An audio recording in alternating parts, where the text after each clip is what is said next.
Hai, dan halo semuanya, selamat datang di video kali ini. Di video ini saya akan menjelaskan mengenai Distributed Coordination Based System, yakni bab ke-13 dari sistem terdistribusi. Nama saya Leonardo Septian Dubiantoro dengan NPM 140810190038. Video yang akan saya jelaskan dibuat dengan berdasarkan presentasi yang dibuat oleh 3 orang, ada dengan saya, Leonardo Dwi Gantoro, dan juga Gregorius Vangelis, dan juga Ridho Emir Fajar Alam. Oke, baik, sebelum kita masuk mengenai pembahasan, di dalam bab ini membahas mengenai generasi sistem terdistribusi yang menganggap bahwa berbagai komponen dari suatu sistem pada dasarnya terdistribusi, dan masalah yang terjadi pada sistem terdistribusi terletak pada tiap komponen. Di bab ini kita melihat pendekatan yang berbeda untuk sistem terdistribusi, di mana memfokuskan pada tipe data tunggal sebagai dasar untuk distribusi. Tipe data, baik objek, file, komponen, atau web, memiliki asal-usul dalam sistem non-distributed. Hal ini disesuaikan untuk sistem terdistribusi sehingga banyak masalah tentang distribusi dapat dibuat transparan bagi pengguna dan pengunjung, bagi pengguna dan pengembang.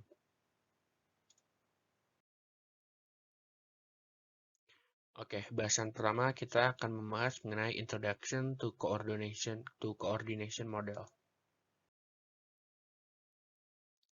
Di Introduction to Coordination Model, di sini dilakukan pemisahan antara komputasi dan koordinasi, di mana merupakan kunci dari pendekatan sistem berbasis koordinasi.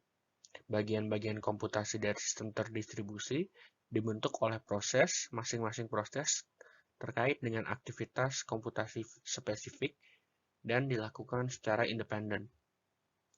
Bagian koordinasi sistem terdistribusi menangani komunikasi kinerja sama antara proses, di mana fokus dari sistem berbasis koordinasi adalah bagaimana keberlangsungan koordinasi antar proses dapat berlangsung. Seperti gambar di samping dijelaskan mengenai contoh dari taksonomi model koordinasi. Kabri dan kawan-kawan merumuskan model koordinasi yang terdiri dari dua dimensi, yaitu temporal dan referensial, seperti yang dilihatkan pada gambar di sini, 13.1. Di mana di gambar ini ditunjukkan proses digabungkan secara temporal dan referensial, maka koordinasi berlangsung secara direct. Proses dipisahkan secara temporal dan digabungkan secara referensial, maka koordinasi dapat disebut sebagai koordinasi mailbox. Selanjutnya, proses dipisahkan secara referensial dan digabungkan secara temporal, maka koordinasi dapat disebut sebagai koordinasi berbasis meeting. Selanjutnya, di mana kalau proses secara temporal dan referensial, maka koordinasi juga disebut generative communication. Dan itu menjelaskan mengenai contoh dari taksonomi model koordinasi. Oke, selanjutnya mengenai generative communication. Definisi dari ini itu adalah tipe koordinasi yang paling dikenal secara luas. Kunci dari koordinasi ini adalah kumpulan proses yang independen akan memanfaatkan share data space persistent dari suatu tuple. Share data space dan juga generative communication sering dianggap sebagai sebuah bentuk sistem publish atau subscribe. Di sini juga dijelaskan untuk apa itu disebut tuple. Jadi apa itu tuple? Tuple itu adalah catatan data yang ditandai yang terdiri dari bidang yang memiliki tipe angka. Proses pada tuple dapat menempatkan semua jenis catatan ke dalam ruang data bersama yang menghasilkan catatan komunikasi. Oke, selanjutnya di bagian kedua kita akan membahas mengenai arsitektur. Di mana aspek penting dari sebuah sistem berbasis koordinasi adalah bagaimana menggambarkan karakteristik item data yang akan dipertukarkan ketika komunikasi terjadi. Oleh karena itu, penamaan atau naming akan memiliki peran penting dalam sistem berbasis koordinasi. Nah, di sini bisa ditunjukkan prinsip pertukaran data item antara publisher dan subscribers yang ditunjukkan oleh gambar 13.2. Saya akan jelaskan mengenai gambar ini. Di situ bisa lihat dari subscriber perlu mencocok di mana subscriber perlu mencocokkan dengan item data yang berada pada sebuah middleware. Terdapat dua kasus jika pencocokan berhasil. Yang pertama, middleware dapat merumuskan data item ke set subscriber jika data item tersebut cocok. Pada kasus pertama, middleware tidak akan menawarkan penyimpanan data. Penyimpanan data ditalangi oleh layanan terpisah atau merupakan tanggung jawab pelanggan.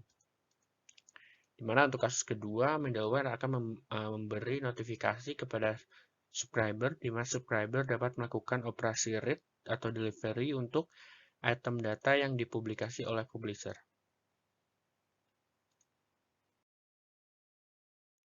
Nah, masalah krusial dalam sistem berbasis koordinasi adalah implementasi yang efisien dan terukur dari subscriber dalam melakukan pencocokan item data.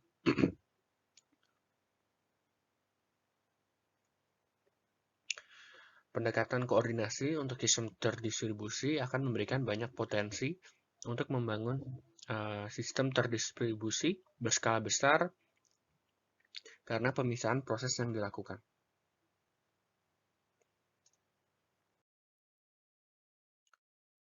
Terdapat dua solusi subscriber dalam mencocokkan item data. Yang pertama adalah tradisional arsitektur. Tradisional ini menerapkan arsitektur client server atau yang terpusat. Solusi ini diadopsi oleh banyak sistem publish atau subscribe, contohnya ada WebShare, IBM, dan GMS Sun. Yang kedua ada peer-to-peer arsitektur, menggunakan kata kunci yang sudah di-hash untuk data yang telah dipublikasi. Sehingga pencocokan dapat direduksi menjadi pencarian pengidentifikasian secara langsung sehingga pencarian lebih efisien. Banyak penelitian yang telah dilakukan untuk mewujudkan sistem berbasis koordinasi menggunakan teknologi peer-to-peer, di mana peer-to-peer arsitektur dapat mengatasi masalah yang ditimbulkan oleh arsitektur tradisional, yakni mengalami masalah skalabilitas. Yang selanjutnya ada mobility dan coordination. Dalam banyak kasus, terdapat infrastruktur data dasar yang tetap dengan titik akses untuk node bergerak.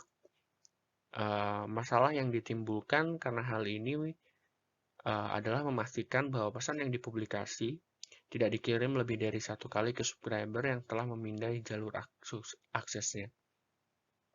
Di mana terdapat dua solusi yang ditawarkan. Yang pertama adalah membiarkan subscriber melacak pesan yang telah diterima dan membuat duplikat dari pesan tersebut. Yang kedua adalah menggunakan router untuk melacak pengiriman pesan terhadap subscriber. Hal yang mendapat perhatian dalam banyak literatur adalah bagaimana menggunakan solusi publish atau subscribe dengan mobilitas node.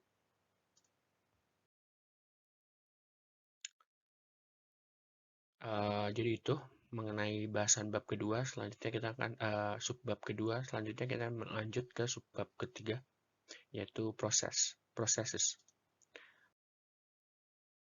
Oke, di bab ini proses terdapat 3 bagian.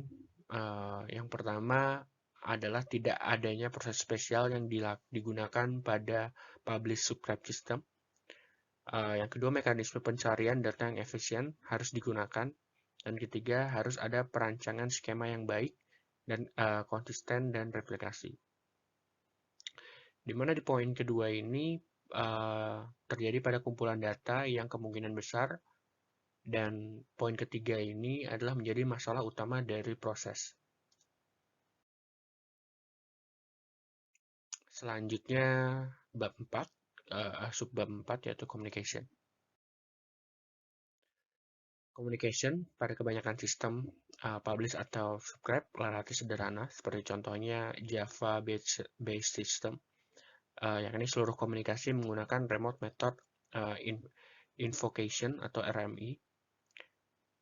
Masalah yang terjadi pada communication yakni adalah data disebar pada wide area system atau data dipublish hanya boleh menggunakan subscriber yang relevan, di mana solusi yang ditawarkan adalah self-organization method dan content-based routing, di mana self-organization method ini node pada sistem peer-to-peer dikelompokkan secara otomatis setelah penyebaran dilakukan per cluster. Di solusi 2 yang ditawarkan yaitu content-based routing, itu adalah hal alternatif sebenarnya yang akan dijelaskan setelah ini. Oke, content-based routing. Sistem ini diasumsikan dibangun di atas point-to-point network, di mana pesan di-route secara eksplisit antar node. Di router sendiri yang digunakan, yang pertama harus dapat mengambil keputusan routing, yang kedua mempertimbangkan konten pesan. Setiap pesan membawa deskripsi konten untuk memangkas route dari receiver yang tidak ingin menerima pesan. Pendekatan praktis ini ditawarkan atau dikemukakan oleh Karzinga pada tahun 2004. Selanjutnya masih di content-based routing, pendekatan dari Karzinga ini mempunyai beberapa asumsi. Yang pertama adalah ada sistem publish atau subscribe. Sistem memiliki end server. Seterusnya, klien dapat mengirim atau membaca pesan. Yang keempat, aplikasi menyediakan deskripsi jenis data yang diinginkan. Yang kelima, server memberitahu aplikasi saat data relevan telah sampai. Pada content-based routing, pendekatan dari Karzinga ini menawarkan juga 5 solusi. Yang pertama adalah skema routing 2 layer. Layer paling rendah yaitu shared broadcast tree menghubungkan end server. Yang ketiga pembentukan tree atau network application level multicast. Yang keempat end server menjadi node terakhir dari tree. Dan yang terakhir adalah ada kumpulan node perantara yang menjadi router. Dengan catatan di sini satu mesin dapat menjadi host dari server dan router. Perbedaan hanya secara logis, bukan fisik. Jadi satu mesin dapat menjadi host dari server dan router. Oke, masih di content-based routing dengan asumsi harus ada dukungan dari subject-based publish atau subscribe system, di mana pesan ditandai oleh kata kunci. Digunakan dua solusi. Yang pertama, mengirim publish message ke setiap server, lalu server memeriksa apakah klien subscribe ke pesan tersebut. Yang kedua, membiarkan setiap server broadcast subscription-nya ke seluruh server lain membentuk list pasangan, subject atau destination. Contoh dari solusi 1 yang ditawarkan ini adalah T1B1 render fields, dan contoh solusi 2 akan dijelaskan di slide setelah ini. Nah, di solusi kedua ini, seperti bisa dilihat di samping, aplikasi ingin mengirim pesan kepada subject S, server yang berhubungan menambahkan destination server, terbentuk daftar pasangan, subject destination, daftar yang sudah digunakan untuk menentukan path saat mencapai router, dan juga memungkinkan pembentukan routing filter.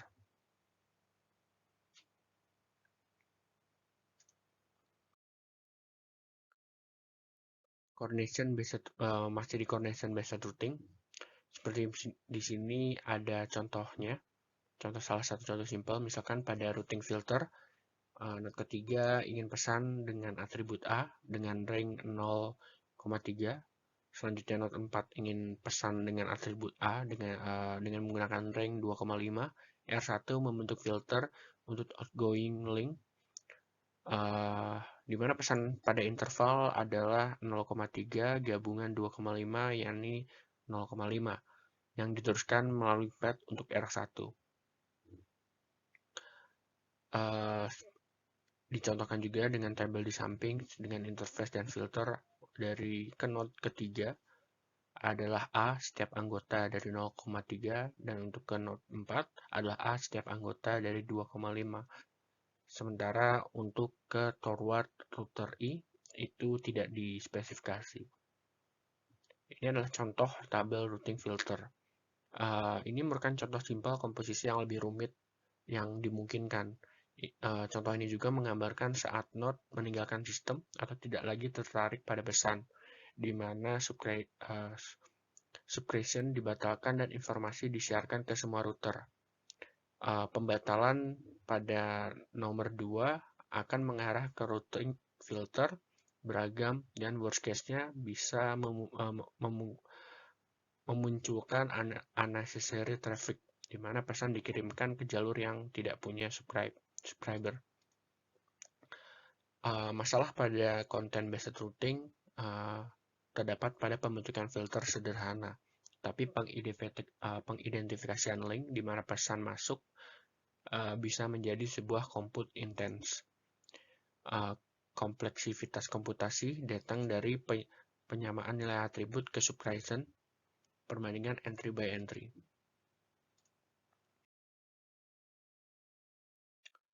Oke, selanjutnya di sini membahas mengenai supporting composite subscription. Seringkali dibutuhkan ekspresi yang lebih rumit untuk routing tabel daripada hanya atribut sampai value. Lebih baik menggunakan komposisi subscription. Proses kadang tertarik dengan jenis data item yang berbeda. Contohnya adalah proses ingin melihat data item saham dan pendapatan IBM. Router harus analogius dengan rule database subscription diubah menjadi aturan mengarah pada skema yang lebih kompleks. Dibutuhkan nama. Beberapa contoh yang diberikan sejauh ini itu membentuk sebuah eksistensi relatif yang sederhana untuk tabel routing, di mana eksistensi cukup ketika subscription berbentuk vektor pasangan, value, atribut, atau rank. Penjelasan contoh IBM, pengiriman satu jenis data tidak berguna karena satu jenis data yang berbeda, atau aturan subscription menentukan dalam kondisi apapun publish data diteruskan melalui ongoing link yang dimana sudah dijelaskan tadi. Oke, selanjutnya di subbab kelima kita akan membahas mengenai naming. Naming dibutuhkan untuk mendeskripsikan komposisi dari vektor pasangan, atribut atau value, atau event yang memiliki data item. Skema naming dapat langsung diterapkan dalam memperhatikan tipe atribut, nilai, dan predikat yang digunakan secara umum, di mana diperlukan dua pertimbangan untuk menggunakan naming. Yang pertama adalah cara mendeskripsikan komposisi, dan kedua adalah cara mengumpulkan dan mencocokkan primitive event terhadap subscription. Dapat langsung diterapkan naming sendiri dapat langsung diterapkan pada sistem primitif. Salah satu masalah yang telah disebutkan dalam bahan kebanyakan kasus adalah tidak dapat secara sederhana diasumsikan bahwa setiap item data ditandai dengan nilai-nilai untuk seluruh atribut, di mana secara khusus item data hanya memiliki satu pasangan atribut nilai yang terkait. Disebut juga sebagai sebuah event dukungan untuk berlangganan ke sebuah tempat dan peristiwa komposit. Sebagian besar menentukan diskusi tentang isu penamaan dalam publish atau subscribe system. Bahasan sejauh ini dapat dianggap sebagai cara primitif untuk mendukung koordinasi dalam sistem terdistribusi.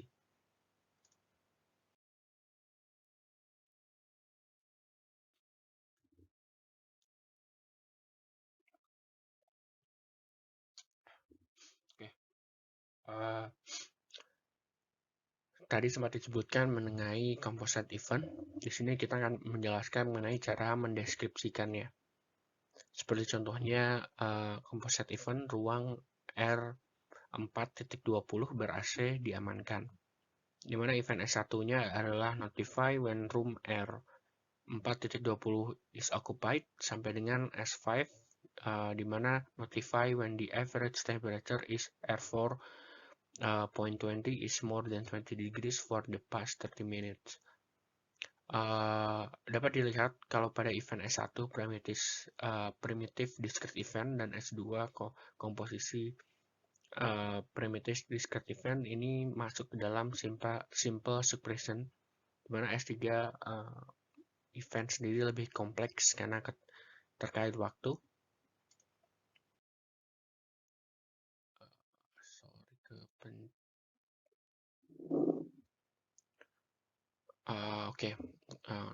Mungkin akan saya langsung next saja. Di mana event composite language framework untuk membantu formulasi suppression dari event primitif menyediakan bahasa yang relatif sederhana untuk tipe finite state machine atau FSM yang memungkinkan spesifik waktu singgah di setiap state. Di sini ada dua contoh, di mana contoh pertama S3 diberikan kondisi yang di waktu tabel sama dengan 10 second yang menentukan transisi ke final state dibuat jika ruang kosong dan pintu tidak terkunci dalam 10 detik. Dan juga ada contoh kedua, FSM atau finite state machine didekomposisikan lagi menjadi FSM yang lebih kecil, di mana saling berkomunikasi dengan mengirim event ke satu sama lain. Komunikasi memicu transisi state pada FSM, misalnya menggunakan FSM pertama dan lampu R4.20 ingin dimatikan secara otomatis setelah 2 detik setelah kosong dan pintu terkunci. Di mana hal ini akan membentuk sebuah event komposit.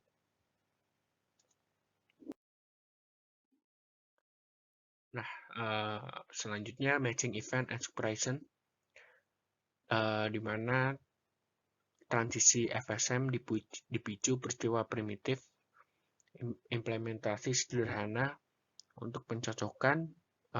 Contohnya adalah setiap subscriber menjalankan proses yang implementasi FSM yang berkaitan dengan suppression. Semua peristiwa primitif yang relevan diteruskan ke suppression. Yang kedua, implementasi sederhana tersebut tidak efisien dan terdapat implementasi yang lebih baik di mana dekomposisi koleksi lengkap suppression ke FSM yang sedang berkomunikasi. Contohnya adalah beberapa SFM dibagi antara beberapa suppression yang berbeda. Sistem publish atau subscribe yang mendukung composite event setiap suppression bisa diterjemahkan ke dalam SSM. Contoh peristiwa primitif yang dijelaskan di sini itu adalah meninggalkan ruangan atau mengunci pintu. Dimana contoh dekomposisi dan sharing ada ditentukan pada gambar contoh slide sebelumnya. Oke, masih di matching event dan suppression, pendekatan dengan dekomposisi menunjukkan distribute event detektor. Distribusi detektor serupa dengan distribusi name resolution pada sistem naming, di mana keunggulan dekomposisi suppression ke communication FSM memiliki terdapat dua, yakni optimisasi solusi menggunakan sharing dan optimisasi penggunaan jaringan. Contohnya misal pada kasus R4.20 sebelumnya, event dapat didekomposisi dekat dengan ruangan untuk mencegah pengiriman ke seluruh jaringan. Peristiwa primitif mengarah pada transisi state di FSM yang relatif sederhana, memicu pembentukan peristiwa komposit. Hal ini menyebabkan transisi state pada FSM lainnya yang memungkinkan mengarah ke pembentukan event berikutnya. Tentu saja peristiwa diterjemahkan ke pesan yang dikirim melalui jaringan ke proses berlangganan kepada mereka. catatan misalnya dengan mempertimbangkan hanya proses yang tertarik ke event composite. Contoh lainnya adalah tabel S1 sampai S5 sebelumnya memiliki efisiensi jika mengirim alarm waktu ruang kosong 10 detik. Maaf sebentar.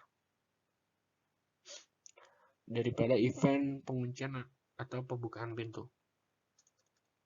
Dekomposisi suppression ke distributed event detector secara optimal masih menjadi subjek penelitian.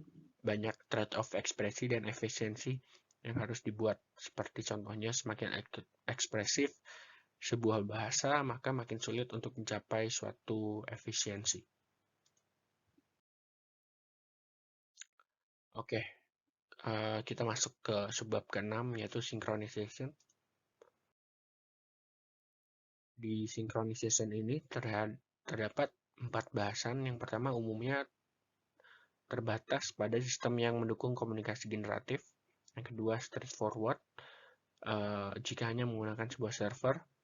Yang ketiga, jika hanya satu server, proses bisa diblokir hingga tuple tersedia atau dihapus.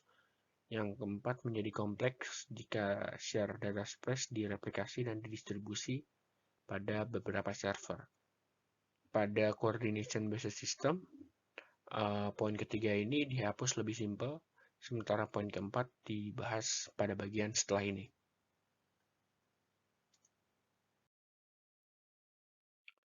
Oke, dua pendekatan standar. Yang pertama adalah static approach. Kumpulan instant tuple dapat didistribusikan dan direplikasi di beberapa mesin. Dan juga dynamic replication. Replikasi dalam sistem berbasis koordinasi umumnya terbatas pada kebijakan statis untuk aplikasi paralel. Nah, gambar di samping merupakan contoh static approach, menunjukkan sistem dengan replikasi parsial dengan menggabungkan dua metode.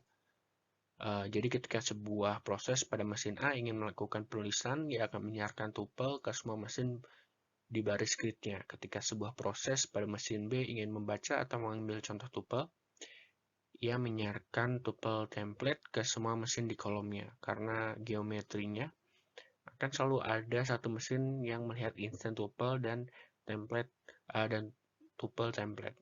Dalam contohnya bisa dilihat di situ adalah di poin ke C. Dan mesin itu membuat kecocokan dan mengirimkan instant tuple ke proses yang memintanya.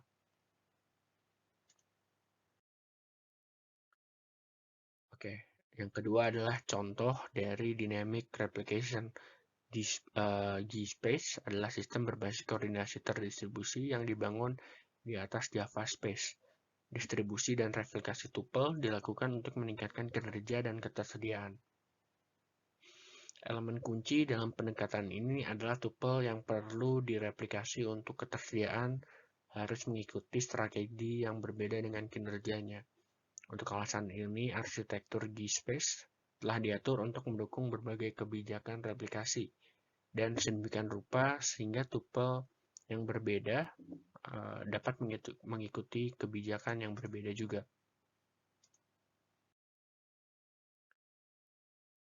Selanjutnya, subbab ke-8 yaitu fault tolerance atau toleransi kesalahan.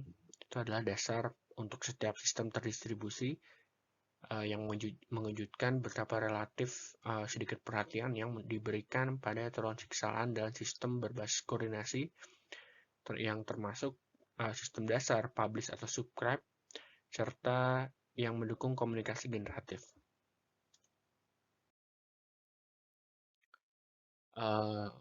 Di sini terdapat dua contoh kasus dari fault tolerance. Yang pertama ada reliable publish subscribe communication, di mana toleransi kesalahan diimplementasikan melalui penerapan sistem multicast yang handal. Dan kedua adalah fault tolerance in shared data space, yang setelah toleransi kesalahan dimasukkan dalam shared data space, solusi seringkali menjadi sangat tidak efisien. Nah, Terdapat juga Pragmatic General Multicast atau PGM, di mana PGM mengambil beberapa langkah untuk memberikan solusi scalable yang menghasilkan multicast yang handal. Tes suara saya masih masuk ya. Oke. Contoh dari PGM bisa lihat di sini di samping di figur 13/16 adalah prinsipal dari PGM, di mana di gambar A dicontohkan sebuah pesan yang dikirim secara analog dalam multicast tree. Antara B adalah contoh dari router yang akan melewati single neck untuk setiap pesannya, dan C adalah pesan yang ditransmisikan oleh receiver yang memintanya.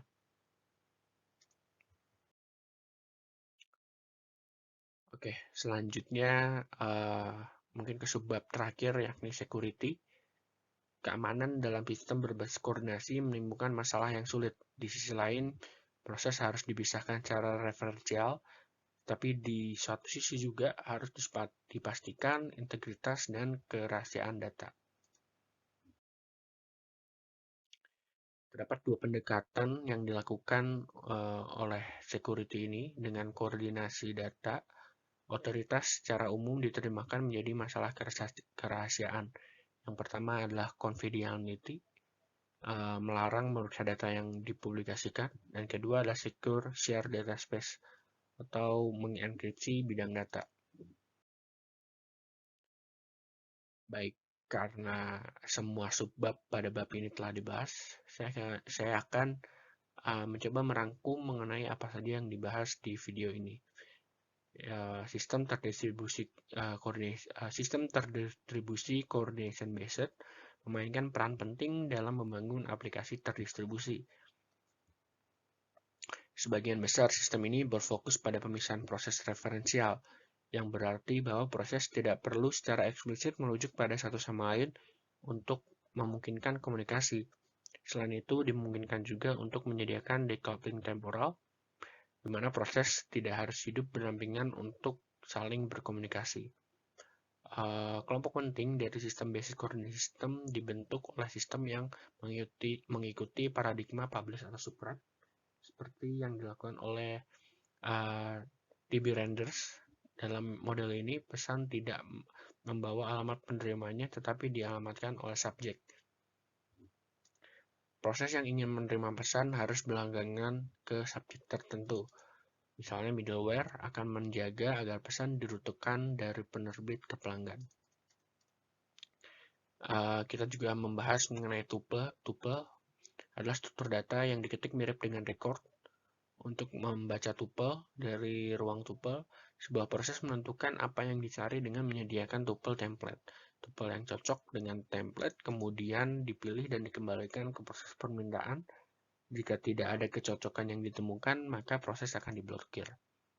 Sistem berbasis koordinasi berbeda dengan banyak sistem terdistribusi lainnya, karena mereka berkonsentrasi penuh pada penyediaan cara yang nyaman bagi proses untuk berkomunikasi tanpa saling mengenal sebelumnya, dan juga komunikasi dilakukan secara anonim.